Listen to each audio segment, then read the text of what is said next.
Good morning, New Haven, and welcome to a great day. Today is day one of a two-day Great Give Radiothon on WNHH-FM. This is Paul Bass, and I'm going to be hanging with you all day today, all day tomorrow, while we visit with a parade of unsung superstars in town who will sing for our support. The Great Give is a 36-hour annual communal fundraising event organized by the Community Foundation for Greater New Haven. Dozens of, actually over 400 essential not-for-profit organizations team up to raise money, receive matching dollars from the foundation, compete for prizes, and add millions of dollars to our quest for a stronger, safer, healthier, kinder, and growing community. So we'll be visited by members of these groups. We'll take turns singing a song or reciting a poem and then telling us why it's a great idea to donate some money. We're starting it out, as we like to do every year, with the Community Foundation itself, which makes this great event happening. And the foundation president, Will Ginsburg, just told me he's been in charge now for over 18 years, which in my tradition means life. That's the number for life. President Will Ginsburg is here to get us started. And welcome, Will. And what words of inspiration do you have for us today? Well, thank you, Paul. What a treat to be here. Thank you for all your support for the Great Give. You've been a great supporter. WNHH has been a great supporter, and you gave a great introduction for the Great Give because you emphasized the two most important things. It's great for our community, and it's communal. It's all of us coming together. That's what I love about it. That's what's really fun. Let's do this together. That's the word for 2019. That's our theme. That's a theme of all our work, and it's what we as a community need to do to move forward. And the Great Give is a big part of moving forward. With co-opetition, meaning that you're competing for prizes, but you're doing it all together by cooperating. We're trying to raise, what's the target this year? How many million are we looking to raise? Well, last year we raised $1.75 million, which shattered all our previous records. Wow. Last year we had 15,000 gifts from 11,000 people in this community who gave to support great nonprofit organizations. So our goal this year is to do better than that, to go one up. As I said, last year shattered all the previous marks. So we're hoping to do better, and we think this community certainly has it in itself to do better. What we always hear from like Bernie Sanders, Joe Biden, Kamala Harris, everyone kind of making the emails to give us just the money for presidential campaigns. Here's something we give money to that we can immediately see help people serve meals to other people who are hungry in our community, to have beds for them to sleep in if they're homeless, to have books to read at the library or connect to the internet, to do over 400 important things, kids learning how to play instruments. You could immediately give money. We want you to give money to candidates you like too, but it gives you money to make New Haven a stronger place. Right. This is all about this is all about your community. This is all about people, the people of Greater New Haven, supporting the things that they value most about Greater New Haven. Those values are contained in our nonprofit organizations, as you said, social service organizations, youth organizations, support for the elderly, social justice organizations, basic needs organizations, arts organizations. The arts organizations, interestingly, have always done well in the Great Give. They organize and they do well. And it's also interesting that the smaller organizations do particularly well in the Great Give. So this is a moment when... And you do all sorts of prizes for within a particular hour. The people who raise the most money get a match. For people who are the smaller group that raise the most, the ones who do the most improvement. You have all this kind of fun little contests that give them a push. So it might be, I'm making this up, but it might be happy hour on Wednesday. That's the hour when a whole bunch of groups decide we're going to try this hour to email all our supporters. And if they give this hour, we'll win the prize. That's exactly right. I mean, the idea is to keep the energy going. And there's a lot of energy in this community in support of nonprofits. This is the moment for all of us to come together. This is the moment when once a year for 36 hours, it started at 8 o'clock an hour ago, goes till 8 o'clock tomorrow night, nonstop for 36 hours. This is the moment when our community needs to focus on its nonprofits, focus on what we value most, and support them. And we keep that energy going for 36 hours. And we really are grateful to you and the station for promoting this. So here's the most important thing we're going to tell you all day. Ready? thegreatgive.org. Don't forget the. You go to the internet. You can do it on your phone anywhere. thegreatgive.org. You go to that page and that tells you how to do it. You type in what group you want to donate to, or you just browse the group. You can give to lots of them. I know in our household we give to lots of them. It's fun. And that's how you donate. If you'd like, you could donate to us, the New Haven Independent's there. And that supports this radio station, the New Haven Independent, the Valley Independent Sentinel. But we're actually not pumping us big on this one. We'd love to have your dollars, but we just want you to give to someone in New Haven because this is, as Will says, our coming together. And we're talking about the Great Give on WNHH FM, your home for community radio, 103.5 FM, live streamed at newhavenindependent.org. So one thing I've been impressed at, Will, how many years you been doing this? This is the 10th Great Give. Okay. So that's a big deal, too. And we're celebrating that with special prizes. And we're also celebrating, this is the 15th year of the Valley Community Foundation. So they have special 15-year prize in the Valley. But this is the 10th Great Give, as I said. We've raised in the first 9 years nearly $8 million to support important nonprofit activity, important social activity in our community. And as I said before, we're hoping and we believe that this year will be the strongest one we've ever had. So I've been very impressed watching how you guys get better every year. You have a great team of people who work on this, and some of them will be coming on the air. Some of them will be singing on the air. Yes, that's right. That's going to be really exciting. Here's one little thing I noticed that I think is really important, is I think the platform gets better. Now, a lot of community foundations around the country do this. How many do it? I don't know the exact number, but hundreds. The same day or not? Yeah, no, not the same day. That's what it used to be. It no longer is. So organizations across the country have giving days, and not only foundations and not only community foundations. Their universities have giving days now. I mean, you see this in many forms. I get emails about giving days from lots of organizations. And one year you were all using one platform operator for a few years and went down. Right. What I liked this year was how easy it was to navigate the platform. Yes. Remember, I always tell you about it's thegreatgive.org. And once you go there, I found it so easy to find different organizations and know how to donate.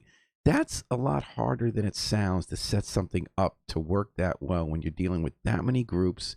You're working in real time. I noticed that you had over 100,000 your first hour, right? So, I mean, I think hats off. I think you guys are doing a good job on this and give it an opportunity to do well. Thank you, Paul, very much. And, I'd say a couple of years ago, we did have a problem. We then changed platforms, and I think the platform is terrific. And if you go to thegreatgive.org, you'll not only see, as you said, and can search hundreds of nonprofit profiles. There are over 400 organizations, local organizations participating in the Great Give. But you'll also see the leaderboard. So you'll see, because we watch it every hour. How many? So what's been raised now? Do you have the update? Well, let's see. I'm pulling up on my phone. Well, here's the leaderboard, which shows the leader is at, so Ratasha, my, without whom I wouldn't know anything, has just handed me the numbers. So at this moment, over 2,200 donors have raised about $226,000 for 275 organizations. So we're pushing $250,000 an hour, a little over an hour and 11 minutes into this. So we're off to a great start. And I'll just add a comment about that. In the advance giving from donor advisors and others who can give in advance, we were ahead of last year's record-shattering pace. Good. And in the first hour, we're ahead of last year's pace as well. So the Great Give is off to a great start for 2019.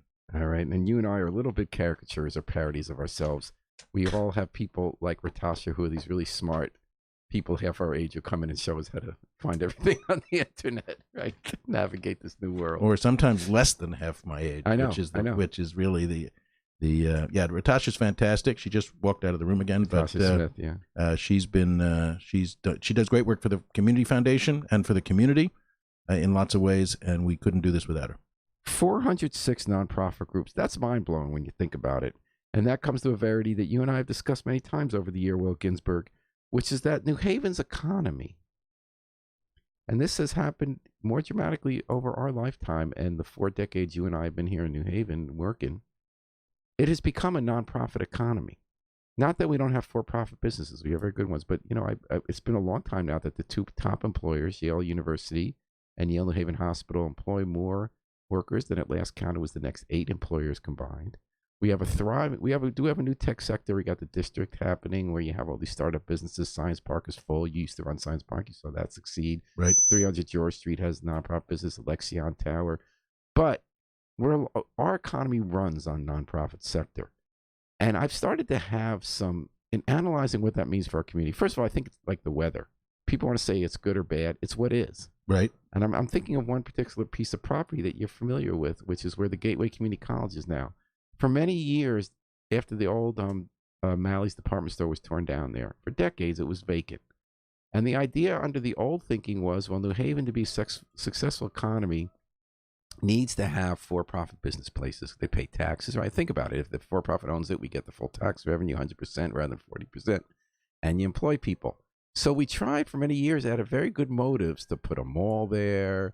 We had a very short-lived, what was it called? The flea market. It was called a flea market. It was a flea market. Yeah. But in the end, what happened was Gateway Community College built a big new campus there, combining from North Haven. And a lot of people are upset saying, we need for-profit business there. But when I analyzed it, I'm no expert on this, I said, well, for decades it was empty. No one worked there. We got a little bit of money from whoever owned it, how to pay taxes. When you built it up, all of a sudden you had hundreds of people working there. You had thousands of people come to go to stores and stuff. Yet you're doing an activity that mattered. And even though we're upset that we get only 40% reimbursed from the state for the taxes we would otherwise collect on exempt property, which is now 55 to 60% of our 56% of our grand list, that's more money than we would get if it's empty. Well, so we have this, like Yale builds new residential colleges for hundreds of millions of dollars. If that land was empty, given the economic changes in our country, we get less tax revenue than we do under an underfunded pilot payment in lieu of taxes system. So what I'm saying, I guess, is that a nonprofit economy can actually be stronger. And you've studied this at the foundation. A nonprofit economy can be stronger than we realize, even though it has the word nonprofit before. I totally agree. And I think I'm very glad you raised this point. And I think it's heresy, because I'm no longer upset when Yale builds something. I kind of feel like that's like that SOM building, which is kind of fun to argue about the design. I kind of like it, but you can go both ways. But there's a lot more there than otherwise was there. And we're getting more money from it than it always would, besides the hard to pin the exact numbers on, but very real economic value of just having people coming and working. Yes. And I just think we have to embrace this idea. I'm really glad you raised it. I think we have to embrace the idea that our economy is driven by these big nonprofits, and we can't look at their value solely measured by tax revenue. But clearly, even on tax revenue is what I'm suggesting. No, I get that. Now, as Tony Hart points out, just because we build up our tax base, that doesn't mean we get new dollars, because there's a fixed pie in Hartford and they don't always adjust the relative value.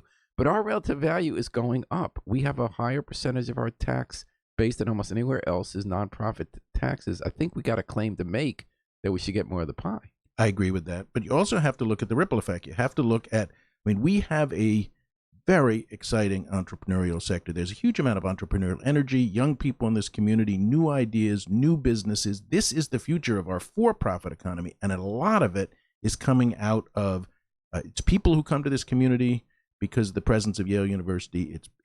It's Yale's research, biomedical research and technology. And the hospital. Absolutely. This neuroscience center now, that's amazing. Now, so they're investing over $800 million at the corner.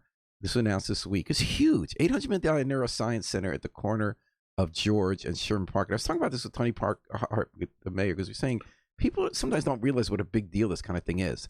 Like, we'll have 11,000 articles about $11,000 that temporarily goes missing in a city office, then it gets repaid. And we'll hear almost nothing about an $800+ million investment being put there, where you can have hundreds of new people, lab researchers, doctors, doing cutting-edge research and care of neurological disorders like Alzheimer's, Parkinson's, all the stuff people our age, we start have fun our glasses, but more seriously, can't remember people's names for another 10 years, right. Degenerative diseases. That's amazingly potent on a lot of grounds. First of all, it's good for society. We want to research diseases and cure them. Second of all, it's going to have a lot happening on a West River block where property values will rise, but also more people are going to have jobs. And in fact, we're going to get more, won't we get more payments in lieu of taxes, even though it's tax exempt, because the value of that property is going up so high? Yes, all of those things will happen. And there's a fifth point, which is that as New Haven and Greater New Haven becomes a national center and a global center for neuroscience activity, businesses will start, More researchers will come. There will be a huge spin-off effect of this. We've seen this over and over with the growth of our nonprofits and the growth So of, you're growth saying of it's our not research either or? base. No, I think in fact I think our future depends on recognizing that the value of these kinds of facilities is not just measured by tax revenues alone, but is that the economy, the for-profit economy of the next generation in New Haven is based on these nonprofits, and in particular on the research-based, whether biomedical research primarily, although not exclusively. And we already see, this is not a theory, we see the evidence of it. We see the nonprofits, we see companies like Arvinas and Alexion and small companies all over New Haven. And this is how we're building the economy of the future in this community. And even with the tax base, as you point out, because for years I was wondering, we're building all these market rate apartments. We have a boom in this city. One company alone, Spinnaker, is putting $250 million invested in several apartment complexes, and they're one of many. So I was thinking, who's living in these places?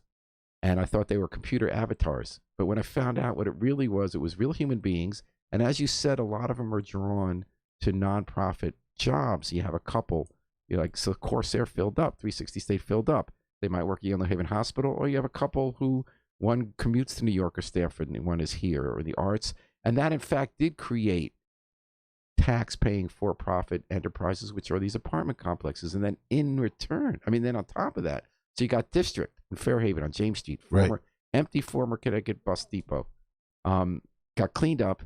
In less than a year, it fills up with hundreds of around 100 companies, hundreds of jobs, and it became the place where everyone throughout the state running for office or doing economic development comes here and says, "Hey, cameras, look at me. I'm at the place that's the future of the state." Wildly successful for-profit job generation that grew out of what you said was the nonprofit sector. So I think in the 21st century, it might be time for us to change our paradigm. Of course, we embrace the for-profit tax-generating business sector, but it's not necessarily separate. I totally agree, and I want to bring it back to the Great Give, because you beat me. I was one question away. Because this is, what I've concluded over the years is, for all we do and all the generosity that's gone into building the community foundation over decades, and all the generosity we'll see in the next 36 hours in the Great Give, we will never have the resources in this community to address the social needs of this community unless we grow economically. So what we're talking about is how we grow going forward. And that growth is what will fuel philanthropy. Because it'll create wealth. It's what will fuel tax revenues, because it'll create an economy. And that's why the Community Foundation is focused on growth and what we call inclusive growth. We need to make sure that this growth benefits people of different skill levels at every level in the socioeconomic spectrum. We need to get over the gender bias and the racial issues that have denied opportunity for people. This needs to be a community of opportunity going forward. It's what the Community Foundation is talking about now, and that involves growth on the one side and inclusion on the other side. And you've taken a lead on immigration issues, making this a welcoming community, on racial tensions and how we deal with those. Do you get involved in economic development too? Like, you part of that worker co-op laundry thing that they're starting in New Hallville? Yes, we've been involved in all those discussions. What role the foundation will ultimately play in that project as it moves forward isn't determined yet. But you see that as part of your mission, to be part, like Concorp when they go to Dixwell Plaza and things like that? Yes, we're involved in that transaction as well. So the short answer is yes, because for the very reason I said, which is the future of this community depends, and the future of our ability as a community to meet our social needs and to fulfill the mission of the Community Foundation depends on having a growing economy. So the foundation's very focused on this. We had our annual meeting last week, a gorgeous spring evening down at the brand new Canal Dock boathouse, which was absolutely beautiful, looking out over the harbor. And that was our pitch. We've got to grow, and we've got to grow in a way that benefits everyone in this community. Right. You want to include everybody, which is when you're looking at this list of 406 nonprofits right now asking for our dollars in a communal effort to raise. We're going to top it this year, folks. We want to go over $1.75 million for over 400 nonprofits. If you go to thegreatgive.org, thegreatgive.org, never forget the, and you'll end up there. You're going to see all these great groups you can donate to. The Community Foundation is going to help you with prizes and matches to get it to be even more money. And you can read about what each of them does, by going on that page. So we're asking everybody to just reach a little deeper, and whether it's the kind of big groups you like, or if it's like the less notice ones like Music Haven that's in the back of a plaza teaching kids how to play instruments, whether it's Christian Community Action that has not only places for people to live when it's women with their kids and they temporarily homeless, but also how to start speaking up for themselves and creating opportunities for themselves through the groups the organizing they do. Will Ginsburg, any final words before we go on and people come and start singing for their supper? Well, let me pick up on your point, Paul, about prizes and matches, because there is almost $220,000 in prize and match money for the nonprofits. The Community Foundation itself has put $150,000 up, and our partners, the Valley Community Foundation, another $26,000. But we have a number of other sponsors, and they deserve to be mentioned here on the air. Let it roll. Bank of America, Alexion Pharmaceuticals, the Liberty Bank Foundation, the Key Bank Foundation, Bad Sons Beer Company in the Valley, the Branford and Guilford Community Foundations. These are all organizations that have put up match money and prize money as well to make the Great Give the great success that we're counting on in 2019. So this is the moment for the people who care about this community, people across Greater New Haven who care about your neighbors, care about your community, are committed to this community, to show it in the Great Give. And we're counting on the community, and we're helping in every way we can. And we thank you, Paul, and we thank WNHH for your support. All right, Will Ginsburg, part of where New Haven's rocks, bedrock institution, Community Foundation for Greater New Haven. It's the Great Give. They roll us out. They gave us the chance. They got the computer platform, thegreatgive.org. We're going to raise a lot of money for good today and tomorrow. Will Ginsburg, thanks for making time to stop by. Thank you, Paul. And I hope this is an even bigger success than before. Thank you. Great to see you. All right, we're going to take a break, folks, but stay tight with us all day and all day tomorrow, all day tomorrow for the Great Give Radiothon. One by one, we're bringing in leaders of great New Haven nonprofits to sing for their supper and tell you about why you might want to support them. We'll take a little break here with the Afro-Semitic Experience playing I Wish I Knew How It'd Feel to Be Free from their CD, A Plea for Peace. And sit tight. We'll be right back with you.